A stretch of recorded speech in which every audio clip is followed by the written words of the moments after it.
Good morning again.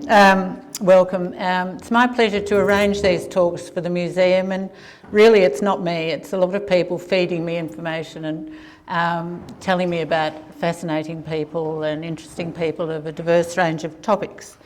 And so we've got some terrific talks coming up for the rest of the year, but today is a really wonderful one to start with.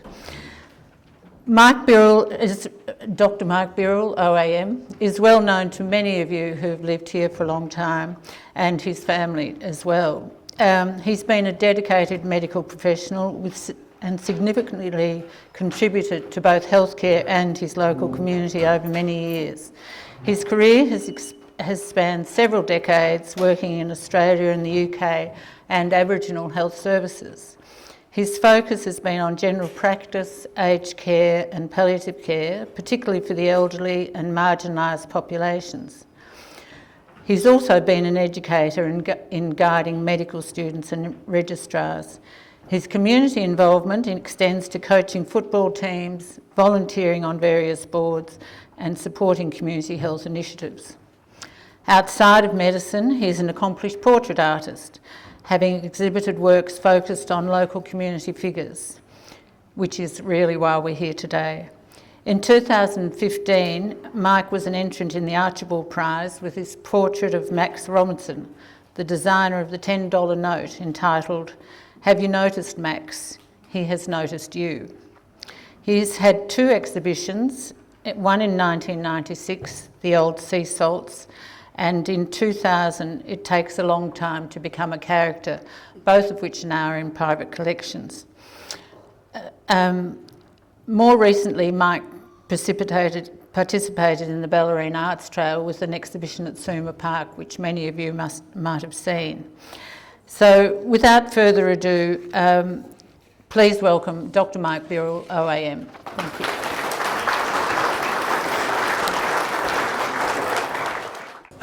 Thank you for the opportunity to provide you with my drawings. Any of you who have lived here for more than 30 years probably will enjoy a lot of people that you've met before. And if you have not, there's plenty of stories to listen to, so I hope you find it entertaining. I've had to cull my performance because of time, but I hope you enjoy things. Some of these people come from friends, some come from random ones, and some come from my medical life. And apologies if you think you've portraits, it's not there. There we go. In 1991, Robyn and I took the kids to Wales to live and exchanged with a Welsh doctor and his wife. They had 3 children, we had 2. We decided not to swap the kids, but so we headed over there. We left Australia. The Age newspaper had tram tracks buckling in there on the road, and it was due to the 40-degree heat. We arrived over there in a cyclone, and there was a shipwreck off the Welsh coast, and it snowed 2 weeks after we arrived. So it's a fairly contrasting existence. We landed in a little town called Llangefni, which is, you have to learn how to lisp again when you go overseas to Wales, because a lot of towns start with the word Llan, and that's it means a place of constitution. So we lived in a little market town. It was quite a busy little place. I worked in the surgery. Every third patient was a Jones. 10% Owens, Davies, Hughes and Williams, and I thought I'd be a bit scared of the Australian doctor, but within I started and I didn't ever have an empty appointment. They wanted to hear the Australian accent, and they could get neighbours in the morning and the evening over there, so they had plenty of input with it. We, as I say, we swapped. We left them with 2 dogs, 2 budgerigars and 2 cats. There was a fairly high attrition rate there over the first 3 months. But we inherited Meg's the dog. Meg was a beautiful dog, wonderful dog. It did everything right, no problem. This is what we were sold. We used to take it down to the bring the kids home from school. It was a great dog. We got there, could not do a thing with it. It was totally disobedient. It wouldn't do anything we tried to tell it. It used to run away. The postman used to bring it back. And we couldn't. And 2 weeks after I got there, epiphany. I got the phrase book out. Ahlan, the dog sat down. Este lau, the dog went outside. It only spoke Welsh. The complications of international travel. The climatic conditions, not good over there for about 6 or 7 months. You can't go out and play. I was Sport Willie before we went over there. And cricket, football, golf, surfing, that was it, really. But over there, fairly limited. We tried swimming, and a 25-metre pool, and we would swim up and down the pool as you do. Not the Welsh. They swim across the pool, keeping their hair dry. So there were a few clashes before we gave that away. So I was sitting in a kitchen one day, and there was a biro there and a pad, and we'd been through Mont Saint Michel. It's this beautiful structure that is the first thing I ever drew. And when we were at Mont Michel, we stayed on it, and it was just a magnificent place. But I was able to create it, and I looked at that, and then I thought, locally there's an old barn, so I drew that, and that seemed to work. And then I thought, a bit challenged, but I'll try one of my old patients. And this was Ivan Jones from Trevor. He was 96. He'd only ever been more than 5 kilometres from home twice in his life to go to hospital, 10 k's away. And he was a lovely man, but I looked at that and I did that, So we returned to Australia, and I decided came across these characters down the creek. Lynn Hunt, who is in the crowd somewhere in the back there, saw my one portrait and asked me to have an exhibition with her. Now, I said, I've done one portrait. Where am I going to find the characters? So sure enough, there they were down the creek. Now there's Bluey Welsh. If anybody remembers Bluey, you couldn't miss him anywhere. When he would walk, he had a taxi gait, and when he was on the wharf, and you'd swear he was going to fall in the water. Put him on a boat and he was all right. But look, Bluey was, and he actually retired from fishing because he really couldn't do it, and he ended up costing people on the bike trail between Queenscliff and Point Lonsdale on his scooter, and he was a raconteur. He was just a great character that everybody remembers. Charlie Zanoni, a revered fisherman, and the Zanoni names are certainly well around the town. Curly Woods. Curly was a character. Curly, I decided to try and get him to do the portraits for my collection, and I knew where to find him. I found him at the left side of the bar at the pub, and I just Curly, can we do this? Do some photos, and but I took some photos, and just as I was putting the camera down, his pants were around his ankle, and he had some water or something. Oh, Doc, I've been wanting you to do this. Check this out for me. That was Curly.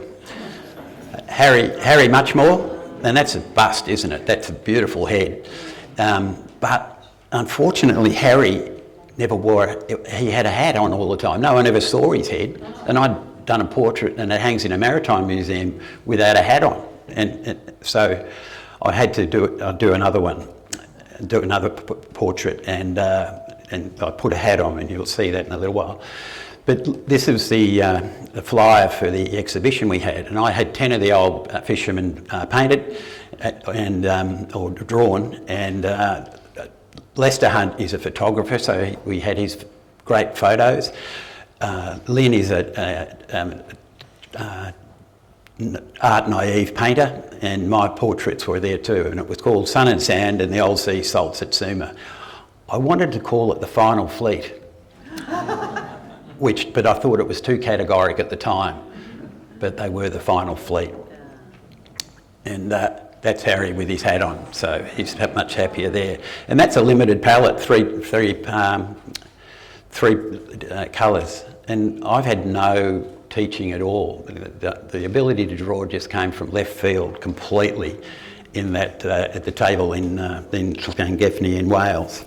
And but I put him on brown wrapping paper because I thought he was a very earthy character, and that worked pretty well. So, wow, I found a box of pastels. And it was literally, I don't know where they came from, but it was a box of pastels. So I started using pastels, and at the end of that, it was looking back at me, and I'm going, I did that, you know. And that was Skinny Hoppin', and I thought you could almost lift that right side of his collar up, you know. So that worked. So let's have a go at something else. And then we all remember the barefoot fisherman, Lou. Lou was just such a character, and I would remember those feet anywhere. And you know, in medicine, when people come in to see you, you deal with the problem and they go out feeling better a lot of the time. When Lewis came into the surgery, after 10-15 minutes with him, when he went out the door, I felt better. You know, he was a positive spirit and just a great raconteur. Gil Orbutt, boat builder. He's a very clever boat builder, and that was just one I did of Gil. Gil always had a tilted head. He was also a drummer in a local band, and his work with boats is beautiful, and Darren is now carrying on the trade. Bill Huggins, he was in the Navy, and locally he worked in the lighthouse. And when he retired, he took a lot of tours around them. And I love that portrait. It's come out, it's almost a bit Dickensian, or if I mention Rembrandt, that's a bit arrogant, but you know, it's got a feel about it, really. And that's the lighthouse, of course. I really like the way the banister there draws you up to the lighthouse in the stormy sky, but that was my attempt at it. I start from the left eye. This is the bizarre thing. And gradually it evolves. And there you get Joyce Stewart.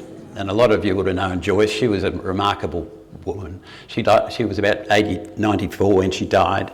She lived at Marcus Hill. She was I think she was very involved in the museum and in the Maritime Museum.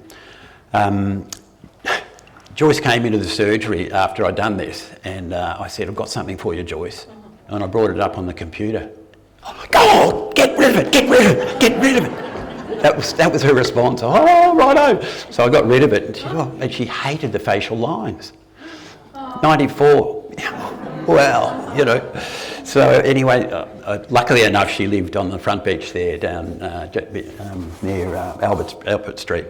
And I saw a lot of cars around one day, and it was all the family down there. So I grabbed the portrait and took it round and gave it to them, and the family just loved it, of course. And they had to deal with Joyce, though, I suppose, after that.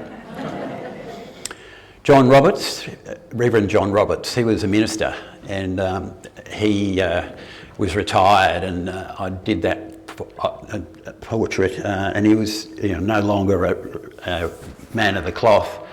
But he was now a man of the people, so the clerical collar reflected his time, and under the cloth, and his hat for one of the people. And that portrait, about an hour and a half in, I looked at it, and I just couldn't touch it after that, because he had very sleepy eyes, and they just nailed it the way his eyes were. So that was a very quick portrait, but it's a great one of John. And Robbo is John Roberts' son. He managed the Geelong Performing Arts Centre, and he ran the Melbourne Festival. So he was very high up in the arts. And today he's got a bald head and he's much trimmer. So he's one of my portraits who's still alive. Fairly high attrition rate with the age of the population. Wally Wiggs. Wally was a great character. Some people remember the T&G building, his sports store under the T&G building, but he was a farmer after that, and he came in to see me one day and said, "I've got a bad knee, Doc, I just need a grease nipple put on it." And I said, "Wally, you're a great character. I'd like to draw you, and can I take some photos?" And he looked at me and said, "It takes a long time to become a character, and you can't, you know." And he had ectropion, which is the eyes, the lower lids coming away from the bottom of the eyes, so the tears pool there, and you get a double reflection of the light out of their eyes. But it gives them more character, so I went for that, yeah. And that's another farmer, all right? Peter Yarsek, doctor in Bannockburn, said he had a mate, will you draw him? Now, I love hats. So a great hat and a boiler suit just sits snugly around him. But it's just, I really enjoy it. I did that, yeah. It's, you know, it's just amazing what I've produced, and I just can't believe it myself sometimes. Moving a little bit sideways and break for the boredom of portraits.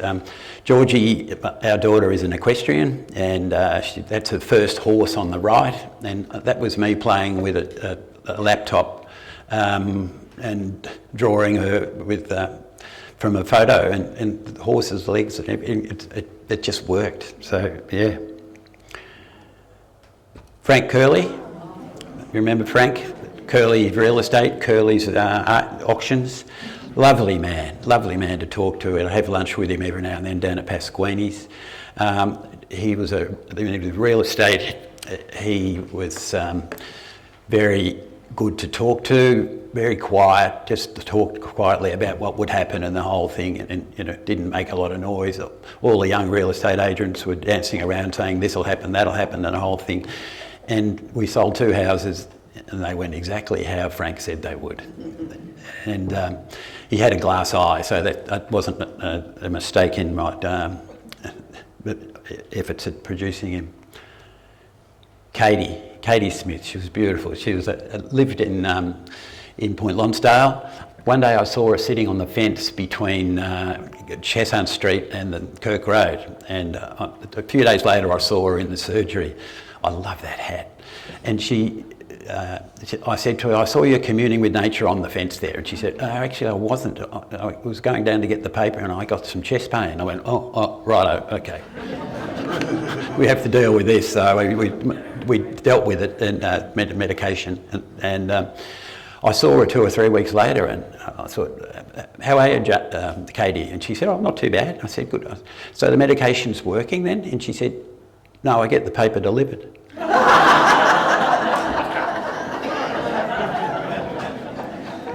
That's not bad, is it? Maria Larigi, any of you who've been to Pasquini's, she was the face of Pasquini's when they were up at Suma Park initially and down at the cafe. She was Greco-Roman origins, her heritage. Her family had a 150-seater cafe in Dalby in Queensland, and that's where she got into hospitality. She won a scholarship to Vienna to sing. She was an opera singer, but didn't go because her mum got sick. So we were the beneficiaries of that because she came and lived down here. She would greet you, buxom lady, and you get a greeting from her. It was just fantastic.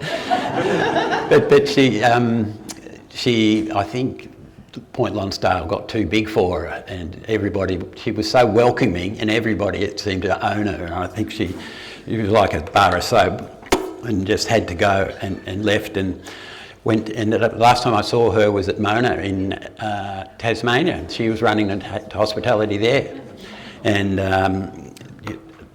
now she's working in a grocer in Hobart and running that. But she's still in the business. But a great lady, really.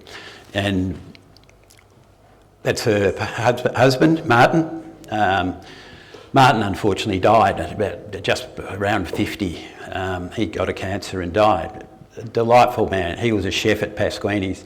In his last few years, he went to Vietnam and worked for Koto, which is a company that takes young boys off the street and gives them training in hospitality so they can run their own restaurant or their own food van. And he had the talent of being able to get behind the scenes when we went to see bands play. We would always end up with the people in the band. And I don't know how he did it, Martin. But it's a beautiful portrait of him, and it turned out differently. It's very much almost photo real, and I don't know why, but it worked. I don't understand art really, but it sometimes. Victor Phipps. Vic was a lovely old guy. These were done for his 100th birthday, and I love them. And if you look at them, you can see the texture of the paper behind it, which gives his flannel shirts, brings that up, and his beard and his hat and the whole thing. He was a lovely guy, and at 101, he fell over in the backyard and broke his hip, chainsawing. They rang me up from the hospital and said, "We've got your old mate here, what are we going to do with him?" And I said, "Well, you can't operate on him. He had an aneurysm that was sort of about to burst anyway, so they couldn't operate." And luckily enough, his fracture concertinaed and crashed in on itself. And 6 weeks later, they rang me up and said, "Your old mate's walking around the ward, what are we going to do with him?" And I said, "Well, we'll get him down to Currabin." And so he came to, he came to the nursing home in Queenscliff, and the nurses didn't like him. He wouldn't shower every day, but he hadn't showered every day for 100 years, so why would he want to do that? So I admitted him and did all the paperwork, and I'm there, and he poked his head round the corner and he said, "Hey, Doc." I said, "Yeah, Vic," and he said, "Do you want some woodcut?" I said, "All right, Vic." Anyway, a little bit later, I was walking past him, he said, "Doc, 1 or 2 foot lengths." Lovely guy. Gordon Anderson. Gordon was my go-to man for anything that broke that needed engineering. So he would fix the gate that broke or something that was busted, and he was very handy. If you have a look at him, that hearing aid he's got in the left ear, that was never plugged into anything. But it worked. People saw it and yelled at him.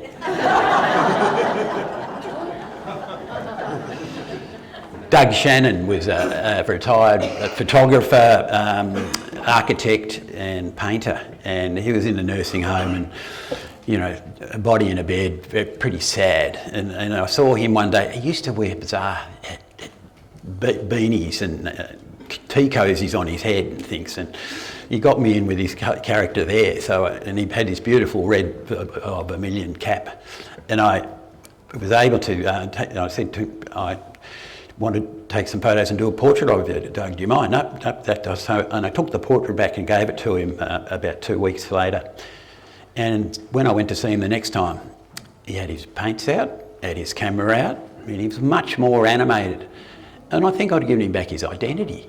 And I think people in nursing homes do lose their identity. And I want my patients in nursing homes, I used to, I'm not working anymore, but to have an A4 sheet beside the bed with bold print, barrack for the Bulldogs, drove a Golgomobile, has a violin, so that anybody that walks in the room, the tea lady, the student nurse, the physio, the taxi driver, they get to know that person's story. And I call them their lifelines, and I really would love everybody to have them. The Dons, the Director of Nursing, don't like it because it's confidentiality. And I say, these people don't need confidentiality, they need publicity. Jock Rattenbury was just the portrait, I love it, just the wine bottle and the glass.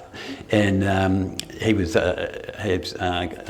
Anne Hume's dad, and he lived on the flats down in Queenscliff.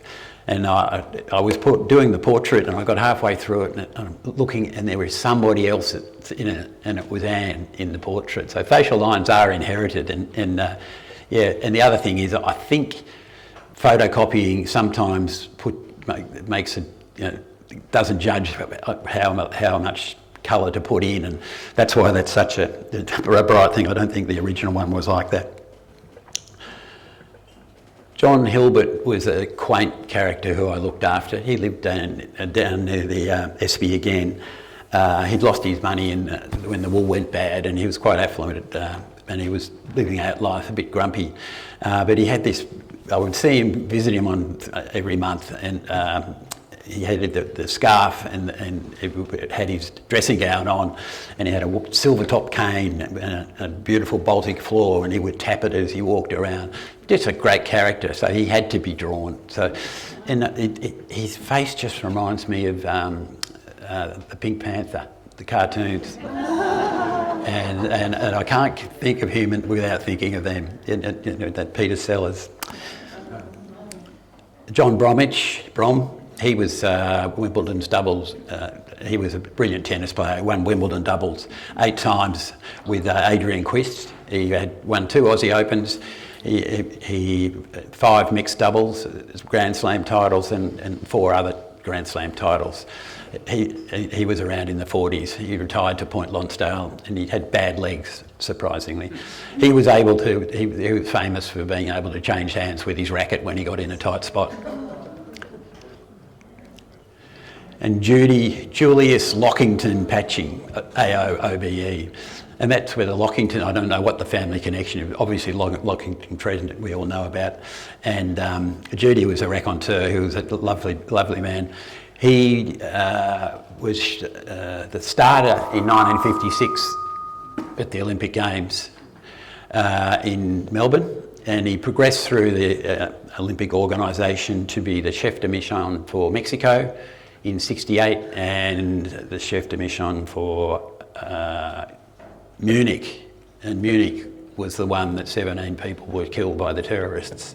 So he was a fairly well-travelled man and well involved, and got lots of awards through his work with the Olympic Federation.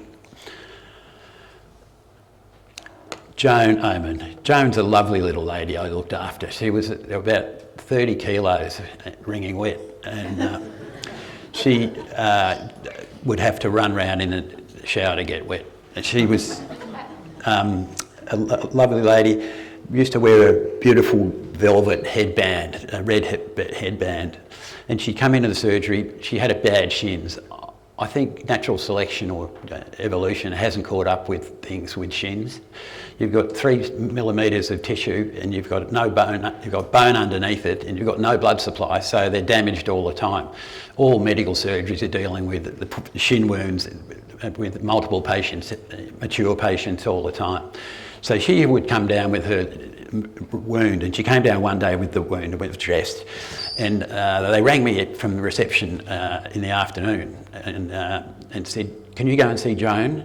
The fridge fell on her." And I said, "What?" The fridge fell on her. So I hopped in the car and bolted around there, knocked on the door, no answer, went back door, opened the door, stubbies rolled away from the door, and I look in, he's in the kitchen, and the fridge is sitting poleaxed right in the middle of the slipper on one side, slipper on the other side. And I called out, "Where are you, Joan?" "I'm up in the bedroom." So I go over to the bedroom. I said, "What happened?" She said, "The fridge fell on me." I said, "Well, let's have a look at your legs." So I looked at her legs, and seriously, the only problem with the legs were the dressing she'd had in the morning. There was nothing injured. And I went back and looked at it, and the fridge had fallen, but something had jammed in the bottom end, so the whole thing was suspended above the floor. So I got to work and stood the fridge up and poked all the bottles back in the fridge and some eggs and all that sort of thing, and polished it. And washed the floor, and then I went to see her. She said, "I'm supposed to be going to the drinks at Joan Ross's." And I said, "Oh, right, look, I can ring and apologise." "Yes, Don and Moyle Cordner are going." And I said, so anyway, I went round and filled in for her and had the drinks.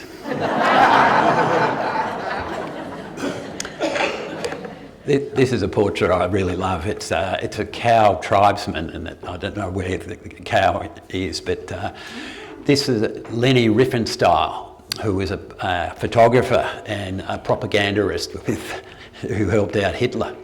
And I reckon after the war she bolted and headed for Africa and got lost in Africa, because this is where she took this photo. And I was in a house, Helen Carnegie and Margaret Barber, who'd have been an item for about 30 years, and this book was propped up with this picture of this picture, and I just loved it, and I loved the asymmetrical war paint, so I copied it, and that's where it came from, and I really enjoy it. It's got lots of energy.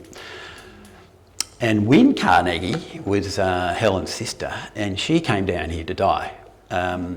She got the message from God that she had 6 weeks, and she came down to Queenscliff, and she was such a sweet thing, and I'm not sure why I did the portrait, but it's just beautiful.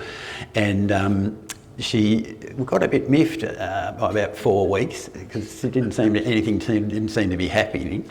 And then she asked me, how much Panadol can I have? And I thought, really, with your story.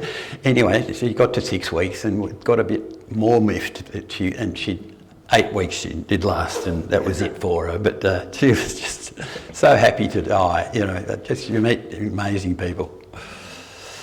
Big Ken Knox, big man. Ken was about 6'6", and he come into my surgery and stand there talking to you. He was such a big bloke, and he was a fishing writer. He wrote a journal with the Herald Sun and did a lot of work with fishing and reporting sport. He was in the SAS in the Second World War in New Guinea and saw some pretty ugly stuff, but never talked about it.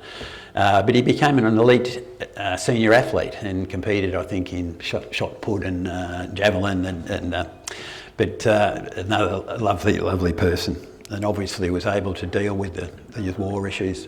Russell Davis.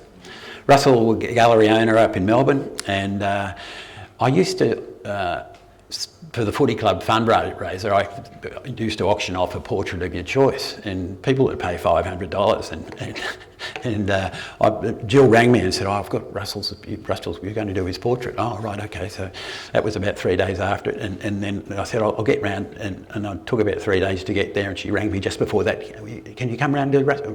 Okay. And then I did that. I took the photos and I got, you've got done the portrait? No. Okay. So she chased me down, but I got the portrait done, and then I went round, knocked on the door. The door was open. Come in. Do you want to come into the portrait gallery? Portrait gallery? And here's 3 portraits of Russell done for the Archibalds, with Russell is standing up and with Cuban heels and purple flares and the whole thing. And I've looked at these portraits and gone, my little thing under my arm, and I said, oh, right. So we came in, do you want a drink? Yeah, that'd be great. So I sat down in the chair and took the portrait and put it face away on the other side of the room, and are we going to get to see it? So I went, took a deep breath and turned it round. They went, oh, it's fantastic. Oh, we love it. Oh, so, whew, but it was, they really did love it. And like the dunny wall that was behind him, really, that sort of brought him out of it a bit. But, when you have your meal and you get that nice bit of food that you really leave till last, putting Russell's hair on was my treat. That is just fantastic. And again, I think the photocopies changed things a little bit there. You don't need a face to get a message across. I mean, that's a great little image that I produced one day. Bruce Hutchinson. Bruce was my framer. The ABC did a little article on my portraits, and Bruce was involved, and he wore his tartan hat for that. So, and I don't think after that went to air, he had that hat off in public. He wore it for the rest of his life, I think. And Bruce said everything with a giggle. Marion, his wife, who lives down, they live in Chestnut Street, like a few people, and Marion and he, they always say everything with a giggle. They're just beautiful people. It's just, mood's infectious, and you can't help it with those people. But anyway, the next one, Alex Jench, I don't know if any of you remember Alex. He lived on the front beach. He was a retired engineer and ran a movie theatre for a while. He had just finished his memoirs, and look, that terry toweling hat, that was great fun. I love that. That's fodder for me. But he was quite Aryan, you can see from the blue eyes and things. And that was at a time I took some photos to do the portrait, and I took the photos, took them to the chemist as you did in those days. And the day I went to the chemist to pick up the portrait, to pick up the photos, he died. And it was quite sad, but he was tidy in life and tidy in death. He'd just finished his memoirs. So I went round to Bruce when I got his portrait done, and I handed it to Bruce, and he took it out of the bag, and he jumped back when it came out, and I said, "It's a good one, isn't it?" And he said, "You bet." So yeah, handing over a portrait at times is an interesting exercise. Keith McDowell, very hungry man, but a bowler, in war officer, and got shot in the upper chest. In triage, the story goes, he was lying there and he said to the orderly, I need a drink. And the orderly said, "You can't have one, sir, you're nil orally." "I need a drink." And, "Oh, yes, sir, righto." So the guy produces the drink, and a little bit later, "I need a smoke." "Oh, no, sir, you can't have smoke." "I need a smoke." So he comes back, has a smoke, and he inhales and breathes out, and this smoke just came out the hole in his chest. But he was a survivor, and there was nothing of him. He was a hungry, speedy bloke, and he's well into his 80s and 90s. I think he made the 90s. Yeah. Ethel Reynolds. A lot of you would know Ethel. Well, Ethel and I had something in common with our artwork, and when I used to go and see her, she'd on the wheelie walk, and we were out to the studio straight away.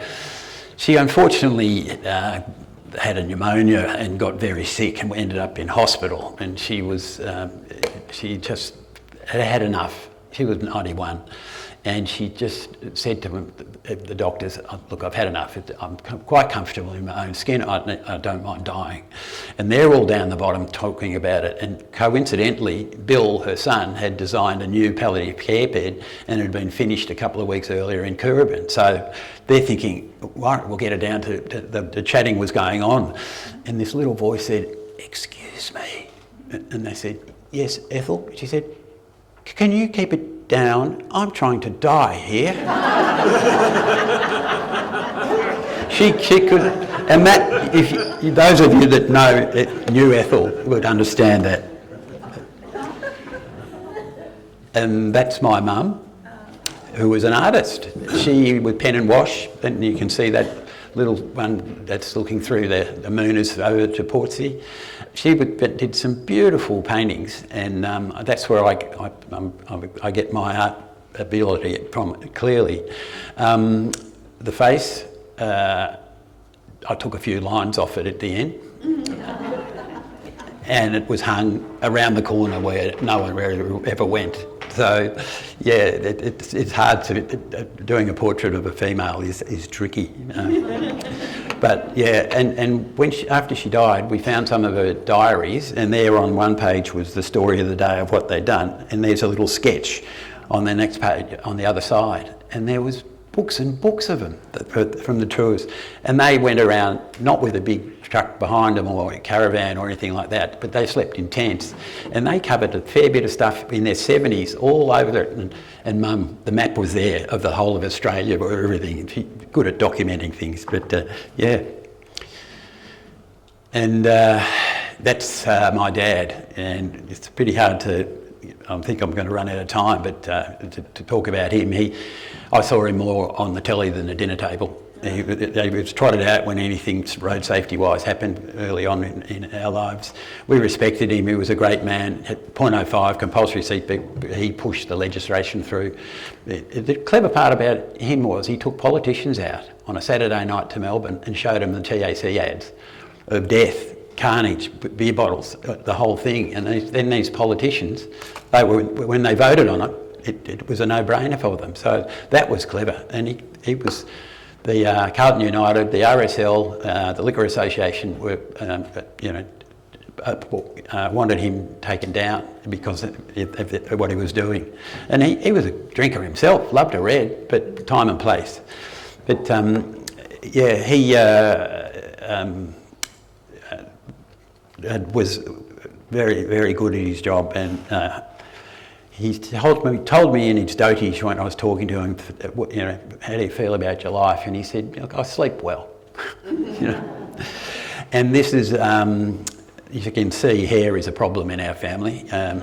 This is my uncle Bob, or Robert. And he was, funny thing I'll tell you about, back in time, I was a student and I walked into a hospital in ward, and these guys were pretty well known around hospitals, and I was standing there, and the nurse looked at me and said, Birrell, and saw my name tag. You're related to the Dr. Birrells? And I said, yeah. She said, so who's your father? And I said, John. So she said, so Bob's your uncle.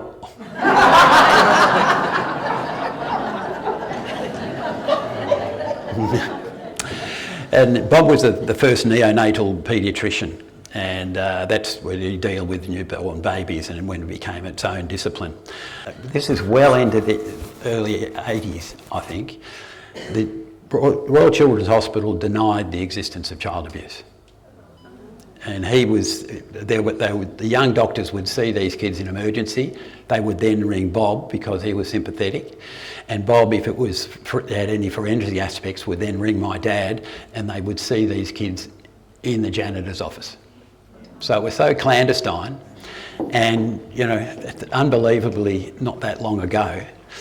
But Bob died 2 years ago, but 18 months before he died, he got a sorry letter from the kids' hospital. But they were a couple of great, and the two of them were responsible for mandatory reporting of child abuse.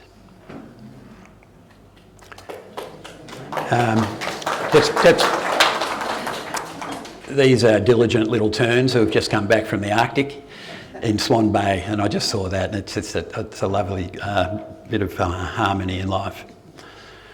It's funny, this is a little painting done by my granddaughter. We have 3 granddaughters. We've got Scarlett, Indigo and Hazel. So I've got a palette of my own. And Indigo is a true artist. I'm an imposter that embellishes. She is a true artist. She painted this at 8.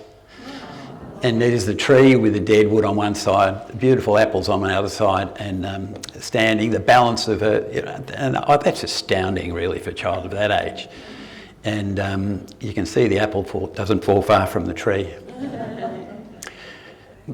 This is Max Robinson, and that's that you've heard about Max.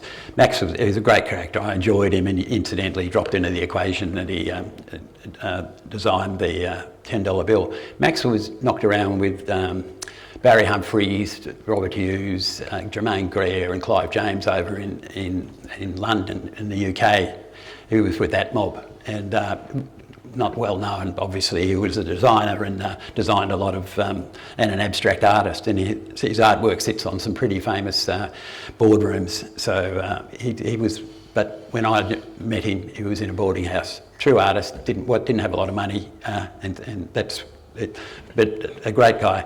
But have you noticed, Max? He's noted you. Not noticed because he's your pocket, the $10 bill's in the pocket.